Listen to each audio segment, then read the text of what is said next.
Oh, yeah, he asked the follow-up. Do you recommend doing more educational videos? I think if you could do an educational video, short form in the form of a reel, yeah, that's what I would do. I think that should be your top thing because that's giving your customers value. So, Yep. and you can kind of explain what you're doing. And like we've mentioned this before as well, if it's something where you become the product expert in the field as far as this is what I'm showing you. And even if it's not a pitch, you're just trying to give somebody information. And then people are going to come back because, oh, this guy showed me how to do this. And it's, I think that should be probably your top priority as far as content should be educating whoever you can. Obviously, we're here doing this. This is number one for us as far as trying to help you understand what to do.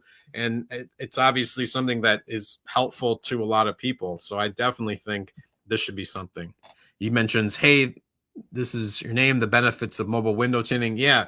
Or I think Patric's mentioned this a few times as well, is what are the problems or the issues that the majority of your customers come in, or the questions that they're asking you. Amen. Turn around and answer those on a video. It's yeah. And your intro to that, Jordan, can be, I get asked this question all the time, and just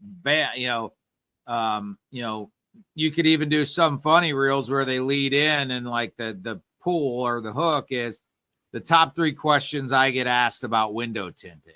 And if somebody's interested in window tinting or whatever, even if they're not, sometimes the way that people consume TikTok and consume reels, they're going to be like, I'm going to watch this. So you got to figure out a way to engage them first, or, so they don't just swipe right by. So, a great way to figure out what people might be interested in is exactly what Ronnie's saying. And what we've talked about in the past is think about the top 10 things people ask you questions about.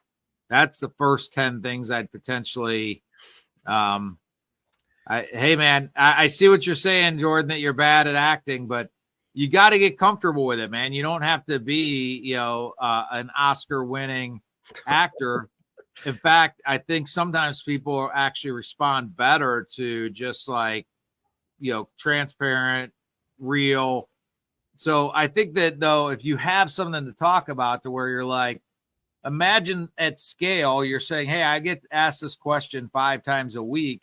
Now you're answering that question at scale. Hopefully you're going to get 5,000 people to watch your answer to that. And that might be the way that, that those people come to you. So don't try to like think of like, hey, what do I want to talk about?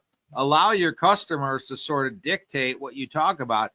Every time a customer asks you a question, that could be a reel. Every time. Yep. It's a thought, Jordan. I think one of the things I was going to mention too is if you have 3 or 4 seconds to catch somebody, whether it's in a reel or on a TikTok. So, and that can be daunting, and just me saying that might scare you off, but it's go and look online. You can look up top hooks or how do I engage? Just kind of search that in the TikTok and Instagram. And just within the day, I think the algorithm was trying to tell me that I might get this question. I've seen these guys like, instead of this, say this. And so you can find a lot of different tips and stuff that are out there. It's just, you got to do your research just like we do. And hopefully we can kind of give you a pointer or kind of direct you in a certain way. But I think there's understanding how to say something rather than just like, hi.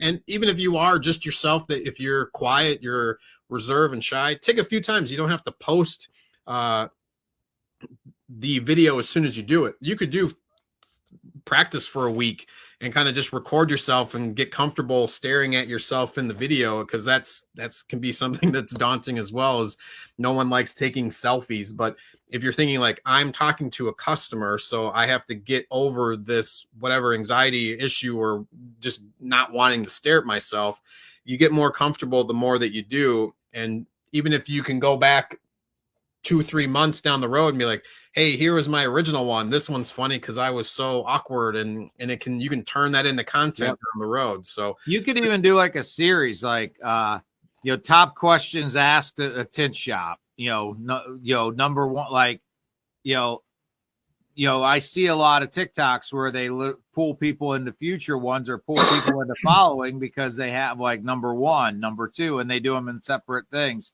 So And if you really don't like looking at the camera, you don't like that idea, maybe you could even have somebody like a mock, like customer asking you a question and you're answering if you feel better, and have the camera be like a third party perspective of you answering a question for that party. You can play around with different things.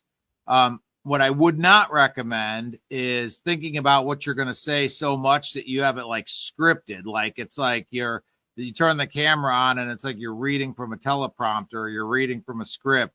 It's going to come off as being very just not genuine. And it's just, I mean, what I would don't worry about getting every word exactly correct. Talk to the camera like you're talking to a customer, and I think that's going to come off as genuine and come across well.